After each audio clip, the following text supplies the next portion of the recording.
familiares, a família de Deus, diz assim a palavra do Senhor a partir do versículo 15: tenham cuidado com a maneira como vocês vivem, que não seja como insensatos, mas como sábios, aproveitando ao máximo cada oportunidade, porque os dias são maus.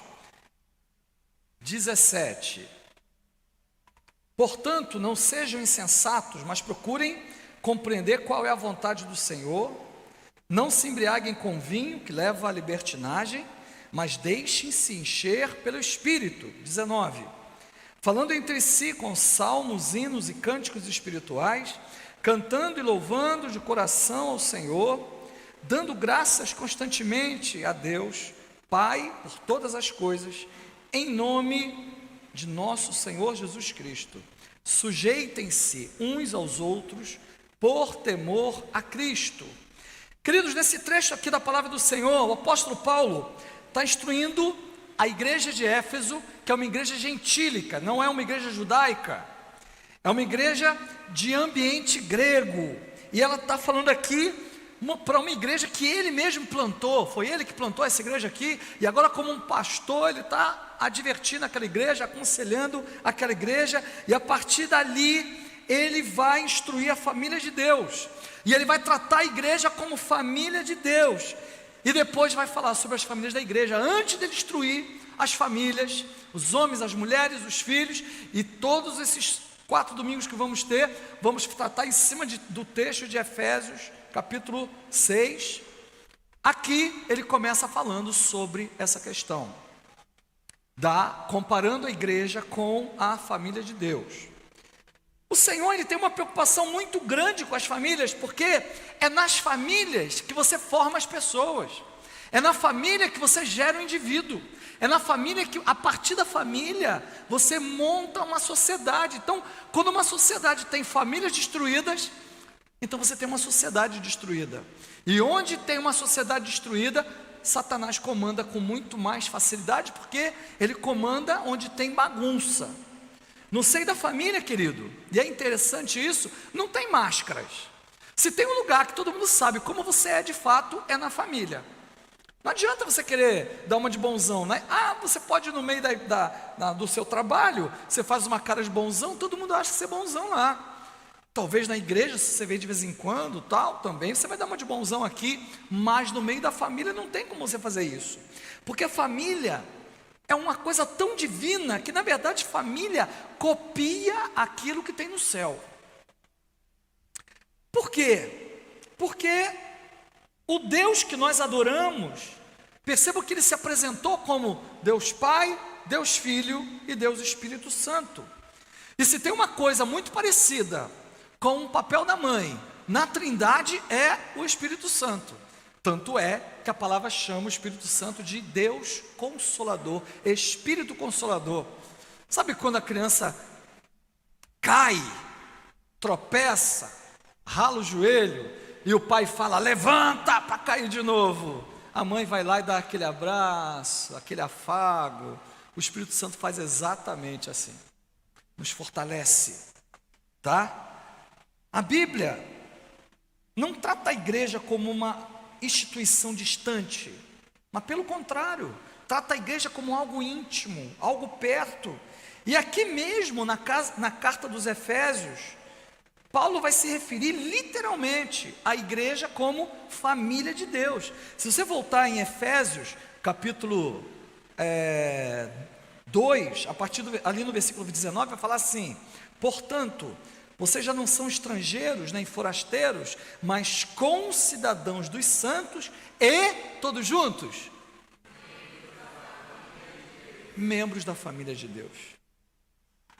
E para quem que ele está falando? Para a igreja. Deus tem um olhar familiar sobre nós, queridos. Ele não tem um olhar individual ou individualista como você talvez espera que ele tenha. Ele olha, ele tem uma visão coletiva, uma visão familiar sobre todos os seus filhos. É por isso que nem todos os seus pedidos podem ser atendidos. Sabe por quê? Porque alguns dos seus pedidos podem atingir outros membros da família. Como assim? Meu sogro, uma pessoa muito simples, ele era muito sábio, ele falava assim: olha, Deus não pode atender todas as orações de um homem, porque o primeiro homem que ele conceder todos os pedidos, ele pede tudo e não deixa mais nada para ninguém. E é verdade. Querido, ele abençoa você, mas dentro de um equilíbrio familiar. Por isso, é loucura aquele evangelho que diz e só se concentra no indivíduo, só se concentra em dizer que Deus está aqui para te abençoar, que está aqui para Deus fazer todas as suas vontades, fazer aqui, porque não é dito isso literalmente, mas quando você vai ver no fundo é isso que significa. Deus não faz isso, porque o enfocar no indivíduo é antibíblico. Mesmo no Antigo Testamento, o Senhor vai falar algo se referindo ao seu povo, dando a entender que eles eram família, ele já tratava o povo de Israel como família muito lá atrás. Segundo Crônicas, capítulo 7, a partir do versículo 14, fala assim: se meu povo, que se chama pelo meu nome, se humilhar e orar, buscar minha face e se afastar dos seus maus caminhos, dos céus ouvirei, perdoarei o seu pecado e curarei a sua terra. Perceba que o Senhor fala de maneira coletiva, e Ele fala para um povo que se chama pelo meu nome. O que significa isso? Se o meu povo que se chama pelo meu nome, meu querido, porque assim como a tua família tem um sobrenome, a família de Deus também carrega um nome, e é o nome do próprio Deus.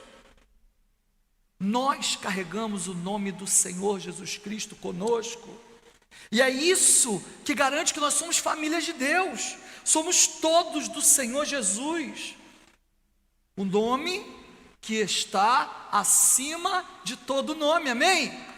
Não há outro nome, presta atenção, não adianta você invocar outro nome, porque a palavra diz que o nome de Jesus está acima de todo nome, então qualquer outro nome que você invocar, você está perdendo seu tempo.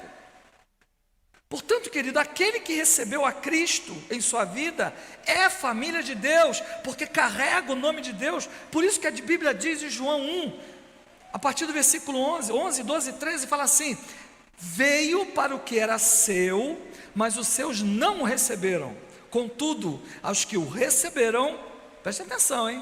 Aos que o receberam, aos que creram em seu nome, ou nome de novo, deu-lhes o direito de se tornarem filhos de Deus, os quais não nasceram por descendência natural, nem pela vontade da carne, nem pela vontade de algum homem, mas nasceram de Deus, porque é Deus que constitui a família dele, amém?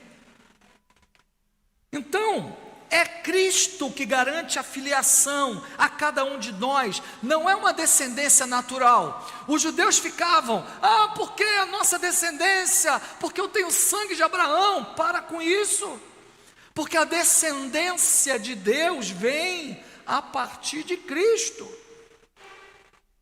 Essa história de que todos são filhos de Deus, preste atenção, não quero ofender ninguém aqui, tá? Mas é para você entender. Essa história não é bíblica. Eu também sou filho de Deus. Depende, você tem Jesus? Porque se você não tiver Jesus, sinto muito, você não é filho. Porque a nossa filiação com Deus, ela se dá de maneira adotiva, através de Cristo. Eu vou explicar um pouquinho melhor isso. Paulo, quando escreve essa carta para os Efésios, ele usa termos muito familiares para demonstrar a maneira como ele via a igreja como família de Deus. Ele chega a explicar que a igreja é a família adotiva de Deus. Se você voltar a Efésios capítulo 1, versículo 5, ele fala assim: em amor nos predestinou para sermos o quê? O quê? Adotados. E como que eu sou adotado? Como filhos, por meio de? Por causa de Jesus Cristo. É por causa que eu tenho sangue de Abraão? Não. É porque eu sou filho do pastor? Não. Nós somos adotados como filhos por Cristo, através de Cristo, conforme o bom propósito da vontade dele. Então, querido, assim como na terra, há toda uma conjuntura legal para você adotar alguém. Você não pode pegar uma criança e simplesmente começar. Não. Hoje você tem que fazer uma documentação, tem que ser passado no papel, de modo que você não pode nem voltar atrás. Se você adota um filho, ele é teu filho, e você não pode nem devolver ele. E se você morrer, se você tiver outros filhos, vai dividir igualmente com os outros, porque filho adotivo é filho pela lei, igual, com os mesmos direitos de todos os filhos. O que a Bíblia diz é exatamente isso. O que a Bíblia diz é que nós somos adotados como os mesmos direitos de filhos através de Jesus. Sem Jesus, querido, não há adoção. E sem a adoção ser legalizada em uma vida, não há como você fazer parte da família de Deus. Por isso que a ceia é para batizados. Por isso que a ceia é para quem aceitou a Cristo. Porque não é simplesmente uma refeição. O que fazemos tem significado espiritual. Porque nós estamos à mesa do nosso Pai como filhos de Deus. É isso que nós fazemos. Então, querido, assim como cada família tem o seu ritual para aceitar um novo membro, reconhecer publicamente que faz parte daquela família, da mesma forma o batismo é um dia de festa no qual nós somos reconhecidos como membros da família de Deus. Ok, mas o que é a igreja? A Dalit ali está esperta, ô bênção. O que é a igreja? Está dando para escutar aqui, meus irmãos? O que é a igreja? As pessoas geralmente ficam tão preocupadas com placa. Nossa, meus irmãos, mas como a gente perde tempo com placa de igreja? Assembleia, batista, congregacional, presbiteriana, e cada um pegando, dizendo que é mais certa, porque a minha é mais certa, porque a outra é mais certa, e fica com a brigaiada danada, né? Um monte de discussão inútil. Querido, as pessoas ficam tão preocupadas com placas de igreja, com os nomes, com a tradição, mas a verdade é que a igreja, como uma família, é onde você é acolhido, é onde você está junto com seus irmãos, é onde você se entrosa, é onde você é edificado, cuidado, advertido, sabe, instruído. É isso. Naquele lugar em que as pessoas se reúnem em nome de Jesus e buscam agradar a Ele e seguir Sua palavra, é naquele lugar que você é igreja. Porque toda família tem os mais próximos e toda família tem os mais distantes, mas que não deixa de ser família. Ok? Lá na Assembleia são nossa família, amém? Estão um pouquinho mais distantes, mas são família de Deus. Amém? Se você entra no lugar e nesse lugar fala que só lá que está certo, sai fora, porque isso aí é coisa de seita. Mas você tem uma tia, um tio, primos, avós, que são distantes, mas você tem pai, mãe, irmãos, que são mais próximos, são mais íntimos. Da mesma forma, a sua igreja é a sua família mais próxima. Onde você mais pode ser abençoado é na sua igreja local. Onde você mais pode ser cuidado é na sua igreja local. Onde você pode ser instruído é na sua igreja local. Onde você pode ser edificado é na sua igreja local. Eu acho engraçado, tem uns irmãos aqui no nosso meio, eu chamo de irmão já, que eles falam assim para mim: olha, eu venho aqui, mas eu sou de outra religião, tá bom? O cara vem aqui, o cara ouve aqui, o cara participa aqui, o cara é cuidado e ele se sente íntimo aqui. Mas ele faz questão de dizer que a família dele é outra. Não tem sentido isso. É um irmão muito querido. Não tem sentido. Por quê? Porque a tua igreja é onde você está. É onde você se sente cuidado. É onde você se sente abraçado. É onde você tem intimidade. Mas quando eu enxergo a igreja apenas como instituição, eu só me sentirei família naquele lugar, embora não tenha acolhimento, não me sinta família ali, ou mesmo que ali não carregue o sobrenome familiar e exclusivo de Jesus. Aí, como é que eu vou me sentir família naquele lugar? Deixa eu falar uma coisa para vocês: igreja não é time de futebol, meu irmão. Tenta convencer um corintiano a mudar de time, para ele ir para ser palmeirense. Seria uma ótima opção, mas ele não quer, não tem jeito, ok?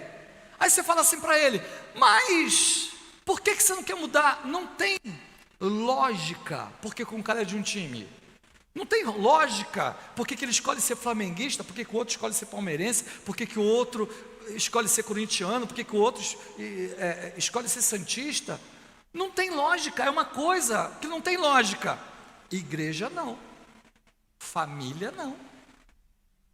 Tem uma lógica por trás. A Regiane e o Alexander amam a igreja deles lá do Rio. Sempre que podem estão lá. Vão lá, conversa com o pastor amigão deles e tal. Eu admiro gente assim, gente que não cospe do prato que comeu, sabe? Eu admiro gente assim. Mas sinto muito, Alexander e Regiane, a igreja de vocês é aqui. Por quê? Por causa da intimidade? Por quê? Porque vocês estão próximos. Não tem como ter intimidade numa família na qual eu não convivo. Deu para entender? Por isso que nós estamos juntos. Porque nós precisamos ter intimidade, porque na intimidade é que nós... Tem gente que fala assim: eu não quero que ninguém saiba da minha vida. Tem gente que ama igrejas imensas, não tem nada contra igreja imensa, não estou falando mal não, tá? Amém, glória a Deus, cada uma... Mas o que eu estou dizendo é que tem gente que ama igreja imensa, porque ele entra, ele sai, e ninguém sabe quem é ele. Por quê? Ele não quer mudança, ele não quer interferência, ele não quer nada. Família não é assim. Como que você entra numa família e sai sem que ninguém interfira em você, sem que a tua mãe fale: tira o chinelo antes de entrar, cuidado com a migalha aí que está em cima da mesa? Como? Porque isso é intimidade. Quer ver uma coisa? Você vai na casa da Célia, ela fala aquela mesa bonita, tal, você deixa as migalhas cair. Eu posso, Martim não pode. Deu para entender? Por quê? Porque é família. Deu para entender? Família tem interferência na tua vida, meu irmão. Não tem jeito. Então a sua igreja é onde você faz todas estas coisas. Você pode amar sua tia, seus primos, a igreja lá do Rio, mas é tia, é primo, está distante. Eu amo, quando eu me encontrar vai ser aquela festa. Mas a minha família é aqui. Meu lar é aqui.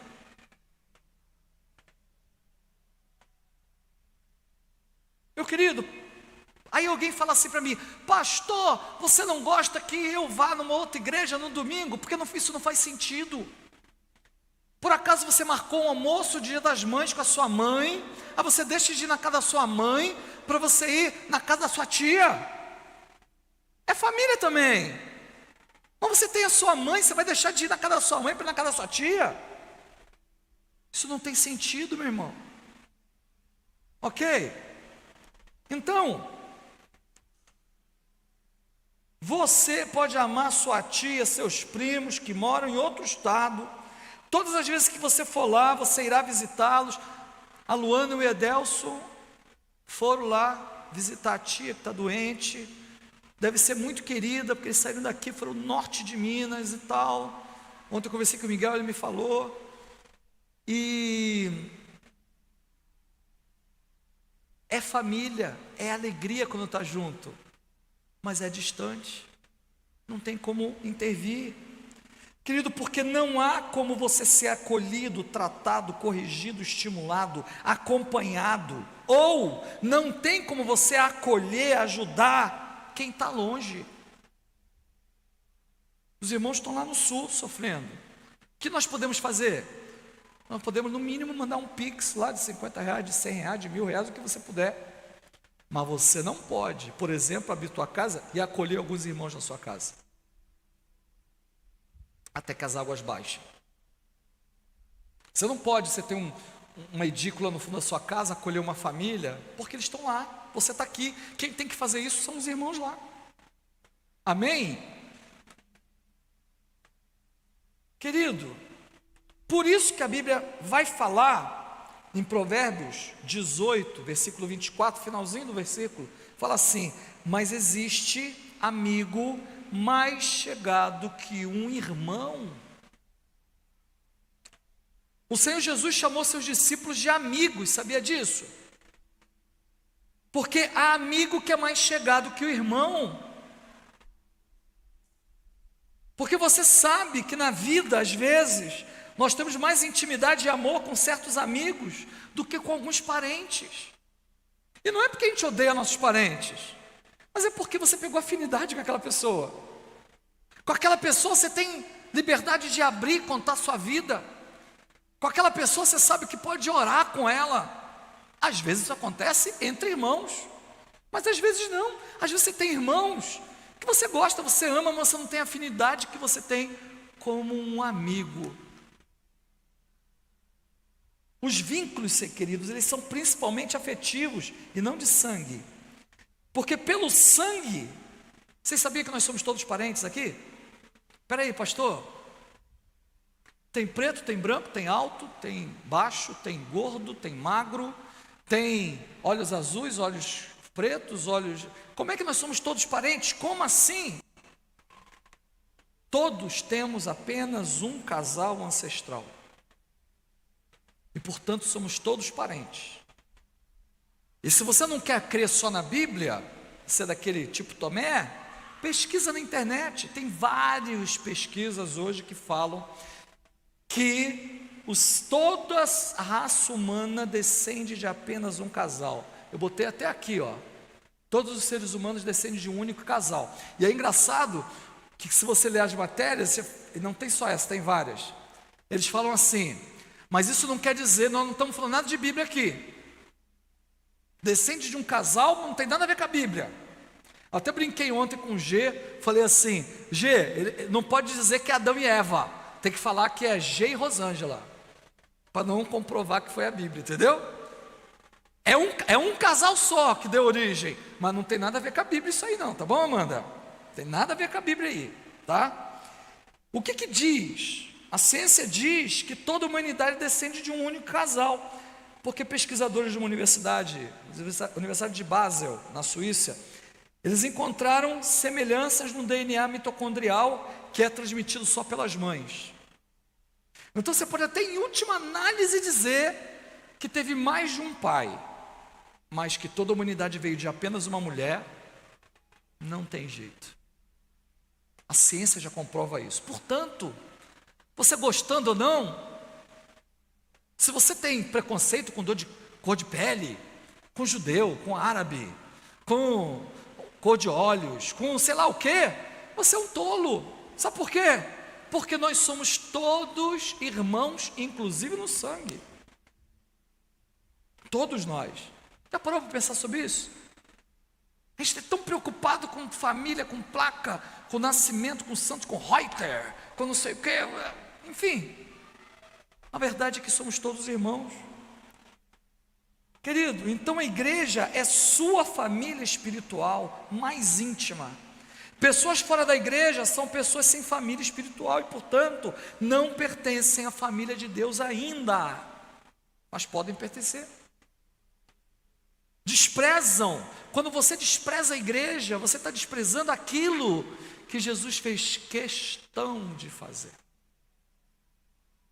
E, portanto, como que você pode dizer que você é seguidor de Cristo, se você despreza aquilo que Jesus valoriza? E no caso, nós temos ainda, no caso da nossa igreja, os prediletos dentro da família, que são os PGMs, os pequenos grupos multiplicadores. Porque se família é intimidade, família não tem segredos, família se ajuda, família se cuida, não vejo melhor lugar para fazer isso que não seja nos PGMs. Por quê? Porque PGM eu vou desenvolvendo intimidade. Porque no PGM eu vou desenvolvendo parceria de oração. Porque no PGM nós vamos começar com o discipulado, que nós já estamos fazendo com um grupo de irmãos aí, e é incrível. Eu tenho me reunido com um grupo de irmãos aqui, que eu já tenho começado o discipulado, e você começa, 3 vezes nós nos encontramos só, e já começa a ter mais intimidade, e já começa a entender mais a cabeça um do outro. É incrível. Por quê? Por causa do convívio, por conta do relacionamento que vai se estreitando. PGM, querido, é igreja no sentido mais bíblico que você possa imaginar. Se você nunca se sentiu cuidado, se você nunca se sentiu amado, se você nunca se sentiu corrigido, então você precisa ir no PGM. Entra no PGM. Agora, querido, toda família possui uma cultura familiar. Toda família possui regras familiares, acordos familiares. Os integrantes de uma família terrena precisam honrar a sua família, porque dependendo do que você faz, a tua família é desonrada, não é verdade? Se você estuprou, não é só você que se queima, a tua família inteira fica queimada, mesmo que eles não tenham nada a ver com isso. Pastor, mas isso não tem sentido. Não tem mesmo, mas não é verdade? Antigamente, falavam assim, minha mãe e meu pai falavam assim, não anda com aquele menino lá não, porque ele é perdido. Não anda com ninguém daquela família lá. Tinha um que usava droga, mas a família toda ficava queimada. Eu não sei se isso acontecia aqui em São Paulo, mas no Rio era assim. No Rio era assim. Ficava todo mundo queimado. Então, é com esse conceito de família que de Deus, né, que o apóstolo Paulo vai se referir à família espiritual, sobre o senso ético de que essa família carrega e que ele deve carregar. E aí, depois que ele explica que a igreja é a família de Deus, ele diz assim, Efésios 5, a partir do versículo 15 e 16, tenham cuidado com a maneira como vocês vivem, que não seja como insensatos, mas como sábios, aproveitando ao máximo cada oportunidade, porque os dias são maus. Ele fala aqui, meu querido, do cuidado que os membros da família de Deus devem ter com a maneira como vivem. O problema do nosso testemunho não é só nosso. O nosso testemunho, ele mexe com a família toda. Ele queima a família toda. Por isso tem um monte de gente que fala assim, não vou para a igreja, porque lá tem um monte de gente fofoqueira. Tinha um fofoqueiro no meio.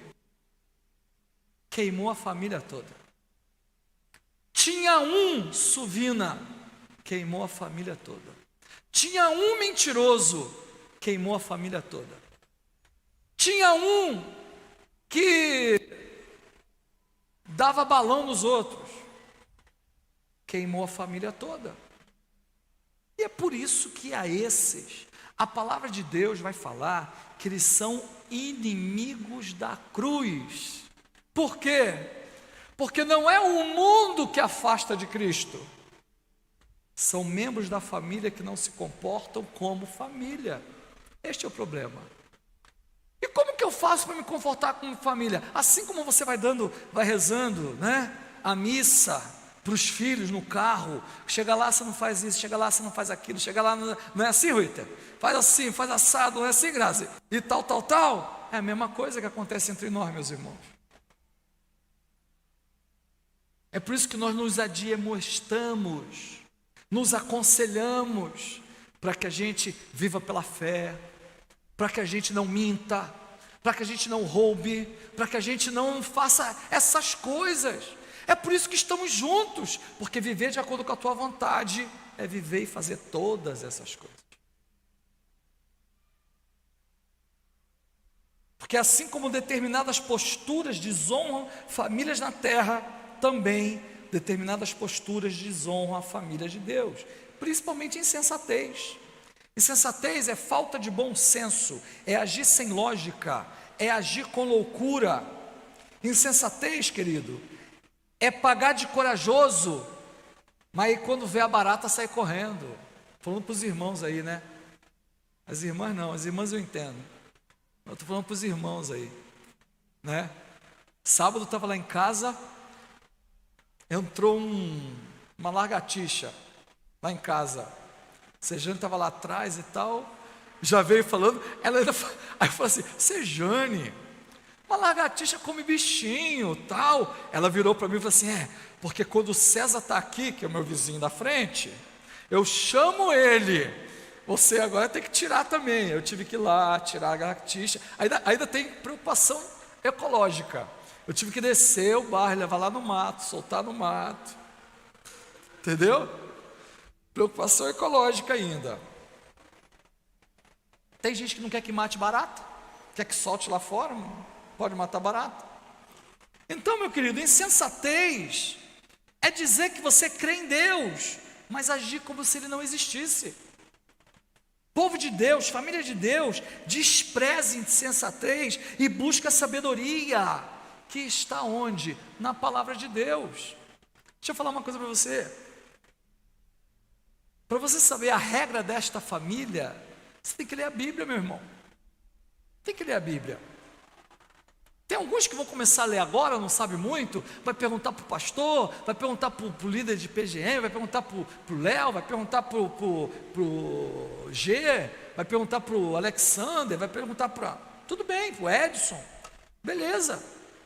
Mas tem gente que já era para saber de cor e salteado, capa a capa. E viver de acordo com aquilo ali, amém? Porque nós somos família de Deus, amém?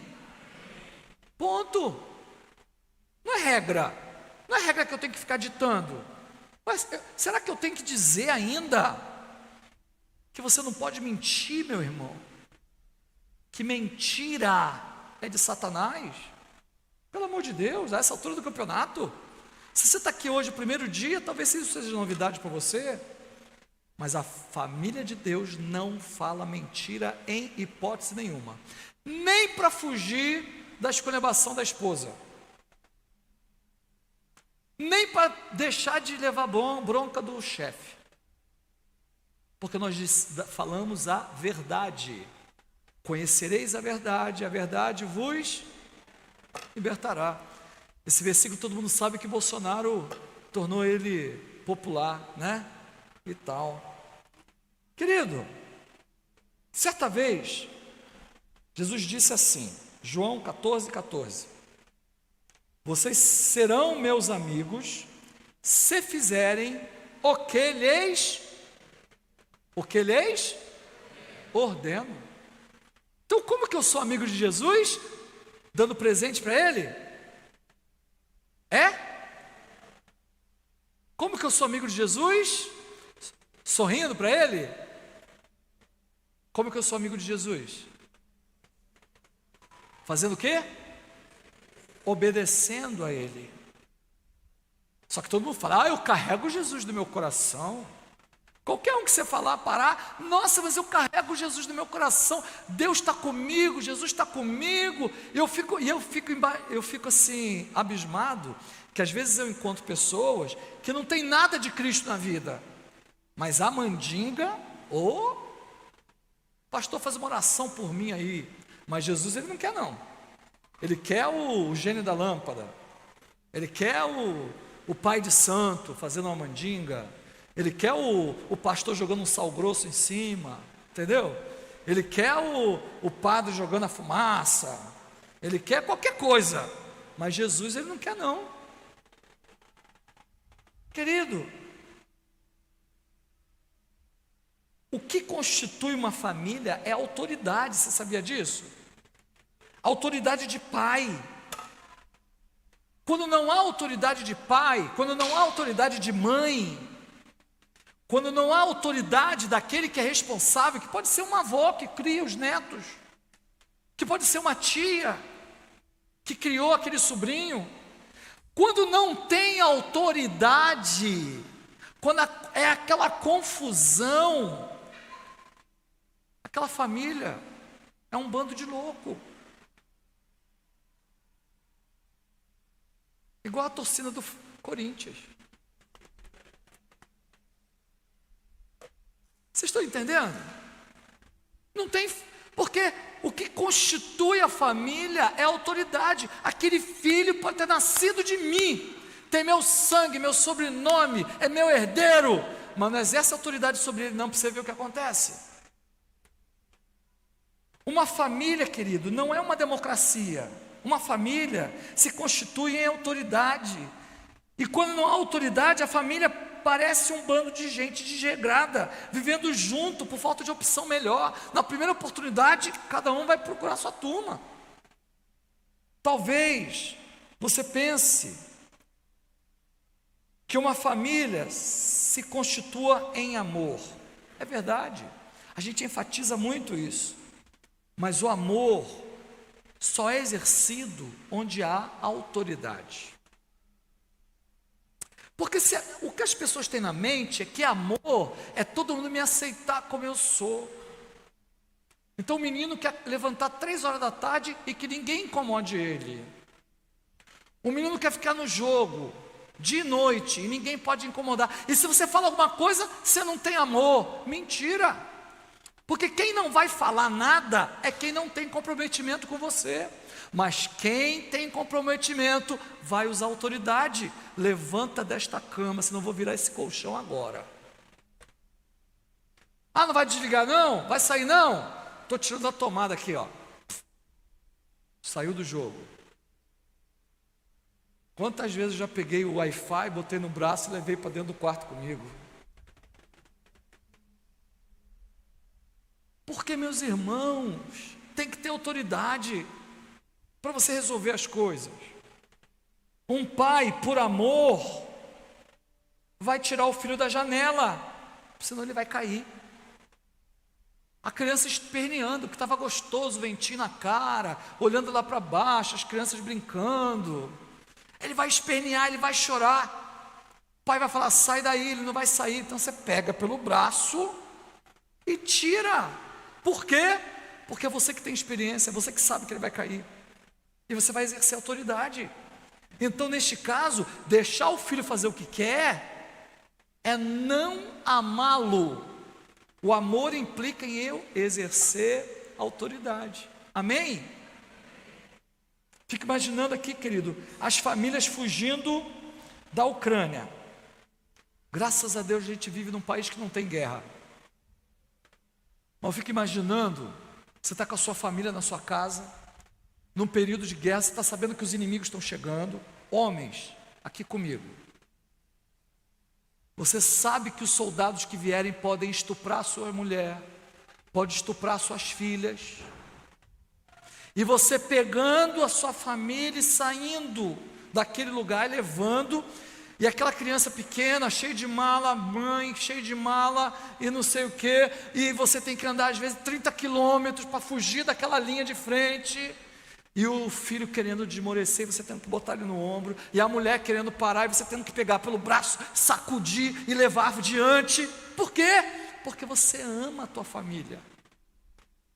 Você não vai falar para ela, então fica aí, deixa que você vai ser estuprado, depois eu venho em busca, você sobreviver, eu vou cuidar de mim. É assim que a gente vai fazer? Não. Amor é demonstrado por autoridade exercida. Agora, eu não entendo o que eu vou falar, tá? Não vai chegar em casa agora, você é o ditador, vai chegar em casa, vai ter que fazer, pá. Não é assim. É liderança, amém? Liderança debaixo da palavra de Deus, amém? É isso. Você não sabe mandar nem no cachorro, vai querer mandar na tua família do jeito que você quer? Para. Nem o cachorro te respeita em casa. Começa a ler a palavra de Deus, começa a agir conforme a palavra de Deus fala, e você vai ver que vai ter efeito. Não é mandinga, tá? Como batistas, meu querido, nós temos um governo democrático aqui na igreja, mas em última instância não é muito democrático. Por quê? Porque nós temos que obedecer à palavra de Deus. Se eu propõe numa assembleia, a maioria vota, mas aquilo é contra a palavra de Deus, nós não podemos. Por quê? Porque isso aqui não é democracia nesse sentido.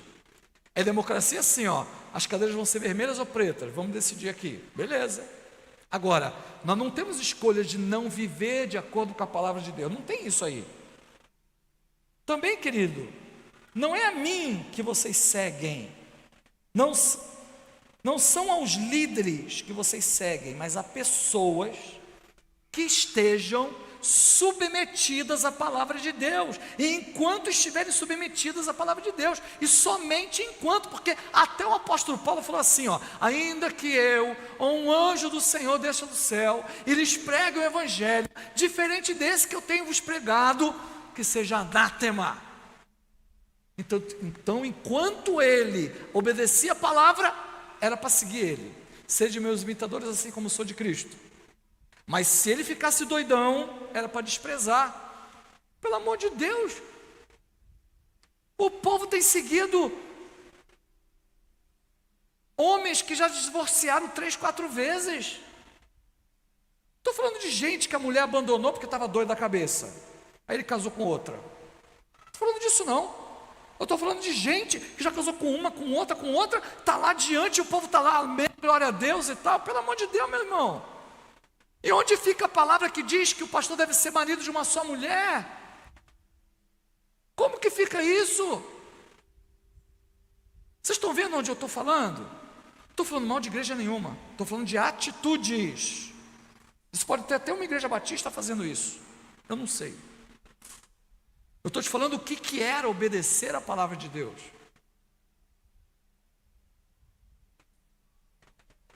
Tem um amigo que era pastor, separou da esposa. Primeira coisa que ele fez, renunciou ao ministério. Por quê?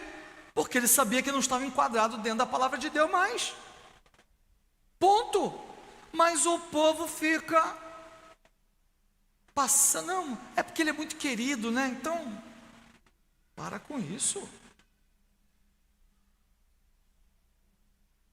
Ao fazermos isso, meu querido, nós podemos ser mal interpretados, às vezes até, como autoritários, sabe? Quando a gente usa a autoridade, talvez insensíveis, intrusões, mas isso não é falta de amor, como alguns dizem, não. Não são os pais que corrigem que não têm amor, são os pais permissivos que não têm amor, porque abandonam as crianças sem experiência de vida para viver de acordo com o que eles querem, e o adulto que deveria orientar não orienta. Meu querido, aonde há amor, há correção. Aonde há amor, a palavra é dita muitas vezes, não faz isso, não faz isso, não faz isso. Sabe por quê? Provérbios capítulo 3, versículo 12, fala assim: pois o Senhor disciplina a quem? Assim como o pai faz ao filho de quem deseja o pai que ama, corrige. O Senhor nos ama, Ele vai te corrigir, não tem jeito. E não sinta que a correção do Senhor é algo de alguém que não ama. Não, é o contrário, é porque Ele te ama. Então, se você teve uma família desajustada, onde os filhos mandavam mais do que os pais, e queriam, e eram cheios de vontade, com um pai omisso, uma mãe egoísta, não espere isso da igreja, meu irmão. Não espere que na igreja você vai fazer o que você quiser, porque nem eu faço o que eu quero. Eu tenho que fazer aquilo que está na palavra de Deus, e dou toda a liberdade aos irmãos. Os irmãos sabem disso, que o dia que eu não fizer algo de acordo com a palavra de Deus, cheguem e me falem, e me corrijam, porque a igreja é lugar de correção, amém? Igreja, querido, é uma família que te adverte, te corrige, te acolhe, te ama, em autoridade, para que você esteja preparado para esta vida e preparado para a vida futura, amém? É isso. Então, você não pode andar de qualquer maneira nessa família, precisa andar debaixo da autoridade da palavra de Deus. E não é a minha palavra que é a autoridade, mas a Bíblia porque isso é bom. Por isso que é bom você conhecer a Bíblia, conhecer a palavra de Deus, porque quando você anda de acordo com a palavra de Deus, ninguém que segue a palavra de Deus vai poder te corrigir. Eu lembro de uma vez que teve um entreveiro entre eu e alguns pastores aqui da região, batistas. Me colocaram na comissão de ética, porque eles achavam que eu estava fazendo alguma coisa antibíblica. E eu amo ser batista por causa disso, porque aí eu cheguei diante deles e mostrei na palavra de Deus que aquilo que eles estavam dizendo que estava errado, não tinha nada de errado, pelo contrário, era a coisa mais normal do mundo. Largaram do meu pé, nunca mais se meteram comigo. Por quê? Porque eu sou o bambambam? Não. Porque isso aqui traz segurança para a gente, amém? Pai e mãe, está escrito na Bíblia que tem que fazer? Faça, pela fé, faça pela fé. Quer ver outra coisa que Paulo falou para aquela igreja em Éfeso, que é para toda a família de Deus? Efésios 5, versículo 16, diz assim: aproveitando ao máximo cada oportunidade, porque os dias são maus. Aproveitando a oportunidade de quê, meus irmãos? De conhecer mais e mais a palavra de Deus. Aproveitando a oportunidade de compartilhar Jesus com todos que estiverem à sua volta. Aproveitando a oportunidade para convidar, para abrir um PGM, para se preparar, para ir num PGM, para pastorear a sua igreja, a sua casa, para ensinar na sua família, para acolher alguém na sua vida, para ensinar seus filhos a respeito de Jesus, para compartilhar com seus amigos. Porque está dizendo a palavra, porque os dias são maus. Pessoas estão morrendo, estão indo para a perdição, e isso pode estar acontecendo inclusive dentro da sua família, porque você não traz seus filhos, porque você não investe, porque você não bota um desenho lá, evangélico, bíblico, para ele assistir, porque talvez você não ore com ele antes de dormir, porque sei lá por quê. Meu querido, deixa eu falar uma coisa para você. O diabo, ele não deixa de aproveitar as oportunidades de chegar um adolescente cheio de crises, desprezado pelo pai, pela mãe, que não tem autoridade dentro de casa, e oferecer para ele a filiação dele. Sempre haverá alguém para oferecer drogas para o seu filho. Sempre vai ter alguém que vai falar assim: tatua a bola branca do teu olho, tatua a tua cara. Sempre vai ter alguém que vai dizer: vamos para a prostituição. Estou mentindo? Será que sou eu que recebi convites desses na minha vida? Ninguém aqui recebeu? Será que só eu que vim oriundo do mundo? Ninguém aqui, todo mundo nasceu na igreja? Pois eu te garanto que até você que nasceu na igreja recebeu propostas de Satanás na sua vida. Sempre vai ter o enviado de Satanás, porque ele aproveita todas as oportunidades. O diabo não deixará de aproveitar ao máximo cada oportunidade que ele tiver para causar destruição. E muitos estão sendo destruídos, e famílias destruídas, porque talvez você deixou de aproveitar uma oportunidade de ouvir, de orar, de apresentar um conselho baseado na Bíblia, porque você não lê, não conhece. Ou você está ocupado demais para compartilhar com alguém. Meu querido, o povo de Deus tem ficado quieto, enquanto o povo perdido tem se destruído. E você se engana tanto, sabe por quê? Porque antes convidavam você para vir evangelizar, bater palma de porta em porta. Você dizia que não, porque isso não é coisa que não funciona, é um sol quente, é um não sei o quê. Mas você tem hoje as redes sociais, você não bota um versículo bíblico, você não põe nada falando de Deus. Nada. Meu irmão, para com isso, aproveite todas as oportunidades. Eu não tenho o que falar, compartilhe o que a igreja puser então. Manda para os seus amigos. Você não sabe que o Espírito Santo pode usar essa simples atitude tua para trabalhar no coração de alguém, e vidas podem ser transformadas, e famílias restituídas, por causa de uma atitude que você teve. Você não tem fé? Meu irmão, para com isso, deixa de ser bobo, aproveite toda oportunidade que você tiver. O povo de Deus ainda perde tempo discutindo, sabe o que? Calvinismo, arminianismo. Você quer me ver nervoso? É alguém falando dessas bobeiras para mim. Como eu fico nervoso? Graças a Deus a maioria dessa igreja nem sabe o que eu estou falando, mas alguns sabem. Porque é bobeira, meu irmão. É bobeira. Não vai mudar a vida de ninguém. O povo de Deus perde tempo, sabe com o quê? É bom, é coisa boa. Hoje eu vim de manhã aqui para poder acertar o microfone, que a gente não conseguia acertar. Graças a Deus acertou, glória a Deus.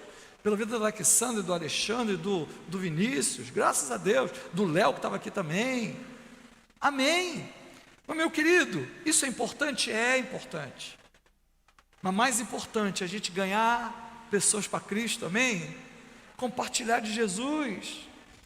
O povo de Deus é capaz de passar anos sem compartilhar de Cristo com ninguém, sem convidar ninguém, nem para o PGM, nem para um culto, nem para a de oração, para nada, sem participar do PGM e achar isso normal. Meus irmãos, não pode ser assim. Paulo continua falando assim, Efésios 5:17. Portanto, não sejam insensatos, mas procurem compreender qual é a vontade do Senhor. Não se embriaguem com vinho, que leva à libertinagem, mas deixem-se encher pelo Espírito Santo. Eu sou livre. A palavra diz: tudo me é lícito, mas nem tudo me convém. Tudo me é lícito, mas eu não me deixarei dominar por nenhuma dessas coisas. Todo mundo ama, como eu digo assim, beber vinho não é pecado. Eu já falei como eu gostaria de poder falar que é, mas eu não posso. A Bíblia não fala que é pecado. A Bíblia fala contra a embriaguez. Mas pense com você. Será que é correto eu tirar foto de taça de vinho, colocar nas redes sociais, quando 1/4 dos homens tem problema com álcool? Será que é correto, quando a igreja se reúne, botar lá um litrão de vinho, sendo que 1/4 dos homens tem problema com álcool? Será que convém eu chamar um irmão para minha casa, abrir uma garrafa de cerveja e colocar para comer com pizza? Sendo que tem um monte de gente aqui que precisa se libertar, que está aqui porque se libertou da bebida alcoólica, que tinha vício, que era viciado, e tinha brigaiada dentro de casa por conta disso. Será que convém isso, meu irmão? Será que é correto eu, como pai, cultivar uma cultura de bebida dentro da minha casa, tendo filhos pequenos e observando o que você está fazendo? Vinho é para adultos. É 1, 2 taças, acabou. E tem momento para fazer isso. Não é na frente de menor de idade, não é na frente de crianças. Você quer celebrar, fez lá 10 anos com a sua esposa, levou ela para jantar, não tem problema nenhum você abrir uma garrafa de vinho e beber 1, 2 taças. Ponto. Não tire foto, não faça disso uma adoração, porque quando você faz isso, você está adorando ao Deus Baco, ao Deus Dionísio. O que adianta você ser contra drogas e você se entorpecer com bebida alcoólica? E não vem dizer para mim que o pessoal bebe normal, o pessoal bebe como usa droga. Esses dias eu estava no supermercado, 2 meninos na minha frente, falando assim: porque esse final de semana eu vou beber, porque essa semana eu vou enfiar o pé na jaca, porque essa semana eu vou fazer não sei o quê, porque essa semana ele já estava quarta-feira planejando como é que ia ser, ele estava ansiando pelo final de semana que ele ia encher a cara.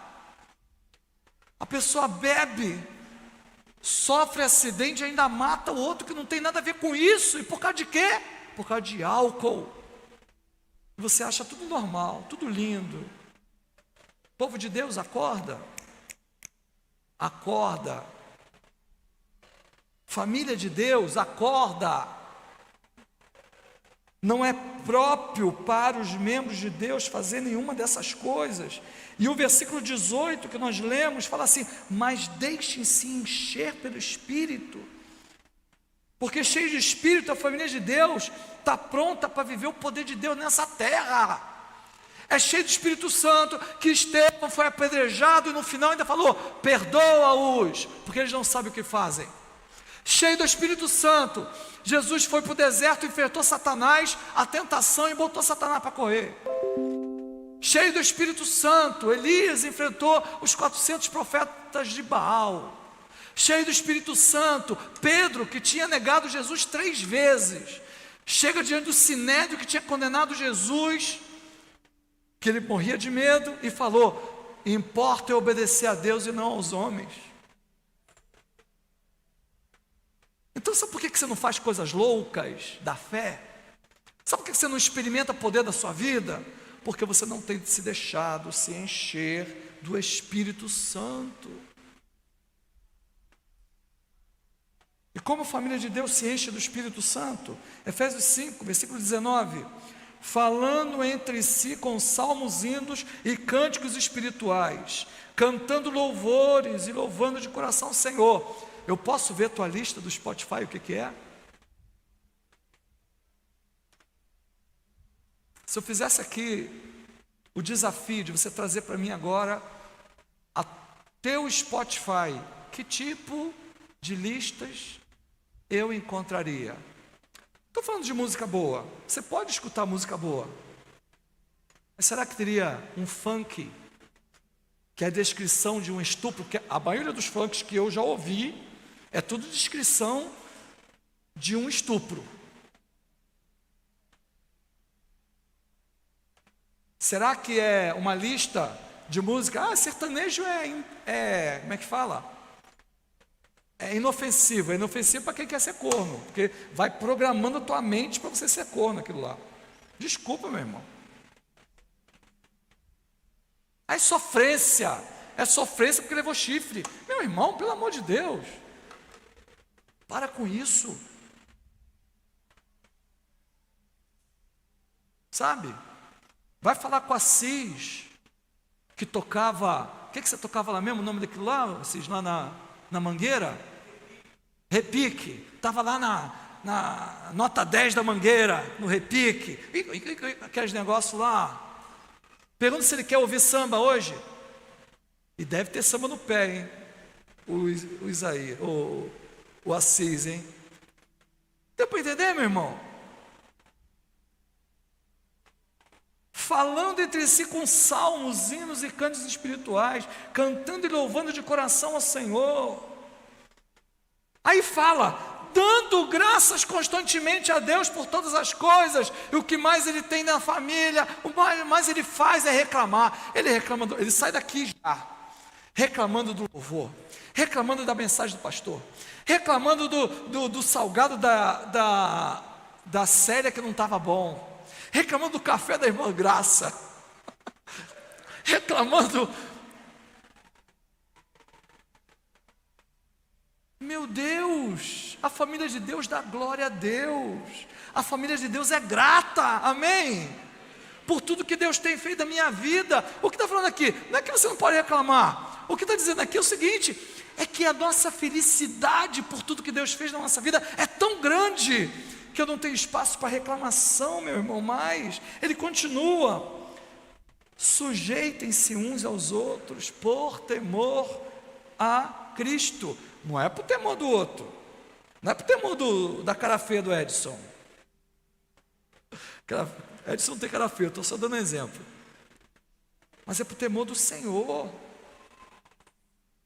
Permanecendo juntos, quanto mais melhor, falando entre si, entre salmos e cânticos. Família de Deus canta a respeito de Deus. Tem uma coisa que uma vez o Léo falou para mim, Ele falou o seguinte: pastor, quando a gente se reunia lá, sempre tinha um violãozinho e alguém começava a cantar um louvor. Quando o povo de Deus se reúne, seja num churrasco, no aniversário, o que for, vai ter louvores, meus irmãos. Vai ter cânticos ao Senhor, vai ter oração, vai ter tudo. Porque é desse jeito que a gente se enche do Espírito.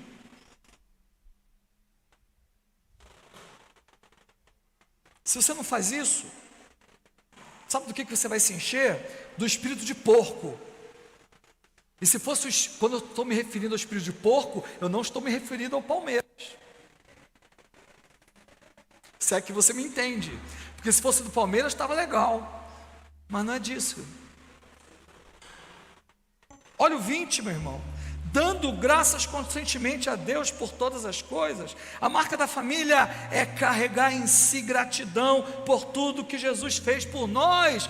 Para de ficar na sua casa reclamando, para de ficar na sua casa apontando, para de ficar na sua casa resmungando. Você está transformado a tua casa no inferno. Para de azedar a tua família, meu irmão. Misericórdia. A respeito da sujeição, eu poderia fazer outra mensagem do tamanho dessa, mas eu só quero que você guarde uma coisa no seu coração: aprenda a sujeitar-se. Aprenda a sujeitar-se a quem te lidera no louvor. Otávio é ministro, falou que é fulano que entra, é fulano que entra. Falou que é o outro que começa, o Vinícius falou, agora é o violão que começa, é o violão que começa, ponto. Que dificuldade tem nisso? Se a gente ajuda no louvor, fala assim, ó, faz isso, ou faz aquilo, por que dificuldade? Por que dificuldade? Aprenda a sujeitar-se a seu pastor. Segundo Crônicas, capítulo 20, versículos 20 em diante, fala assim: de madrugada partiram para o deserto de Tecoa. Quando estavam saindo, Josafá lhe disse: escutem-me, Judá e povo de Jerusalém, tenham fé no Senhor, o seu Deus, e vocês serão sustentados. Tenham fé nos profetas dele, e vocês terão vitória. Outro texto importante é de Hebreus, capítulo 13, versículo 17, fala assim: obedeçam aos seus líderes e submetam-se às autoridades deles, eles cuidam de vocês, como quem deve prestar contas. Obedeçam-lhes, para que o trabalho deles seja uma alegria e não um peso. Por isso, para que isso não seja proveitoso para vocês. Meu querido, depois dessa mensagem, quem aqui continua sendo família de Deus? Levanta a mão. Amém, glória a Deus. Perdoe seu pastor, mas o Senhor tem coisas maravilhosas para a vida de cada um aqui, amém? Em nome de Jesus.